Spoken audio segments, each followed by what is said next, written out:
Sabbavaram police station ఆవరణలో police circle inspector Pinninti Ramana జాతీయ పతాకాన్ని ఆవిష్కరించి పోలీసులు గౌరవ వందనం స్వీకరించారు.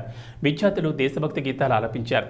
ఈ సందర్భంగా పిన్నింటి రమణ మాట్లాడుతూ భారతీయ జాతీయ పతాకం రూపకల్పన మన రాష్ట్రంలో జరగడం భావితరాలకు ఎంతో గర్వకారణమన్నారు.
जय जय भारत जय जय भारत जय जय भारत जय जय भारत నరకూడదు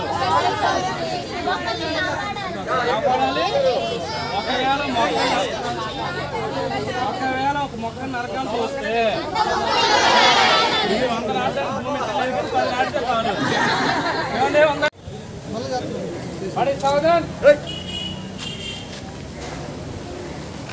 ఓన్లీ సెల్యూట్ చేయించాలి మామూలుగా మనకి దీనికి అలా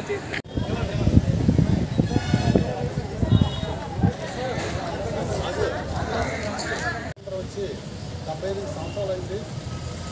అయితే ఏ జాతీయ పతాకం మనం చెప్పుకుంటున్నామో ఆ జాతీయ పతాకం భారతదేశం గర్వపడే జాతీయ పతాకాన్ని తయారు చేసింది మన రాష్ట్రానికి చెందినటువంటి పింగళి వెంకయ్య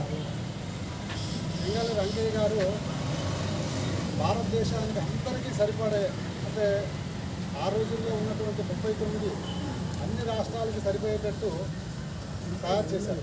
అయితే ఆ పతాకం గురించే మనం ఈరోజు చెప్పుకోవడం జరిగింది. కాబట్టి మన దేశానికి సంబంధించి అందరికీ మతాలతో కులాలతో ప్రాంతాలతో సంబంధం లేకుండా రెండు పండుగలు ఉంటాయి. ఒకటి వచ్చి స్వాతంత్ర దినోత్సవం, రెండోది గణతంత్ర దినోత్సవం. ఈ రెండు పండుగలు అందరికీ సంబంధించింది. మనలో దేశభక్తిని జాతీయ భావాన్ని పెంపొందించే ఇట్లాంటి పండుగలు ప్రతి ఒక్కరు కూడా పిల్లలు కానీ ప్రతి ఒక్కరు కూడా ఎక్కడో దగ్గర ఈరోజు పార్టిసిపేట్ చేసి మన తాలూకా నిజమైనటువంటి జాతీయ భక్తిని దేశభక్తిని మనం నెలకొల్పాలి. ఈ రకంగా సబ్బవరం పోలీస్ స్టేషన్ మీరందరూ ఇచ్చేసి పిల్లలు కానీ అలాగే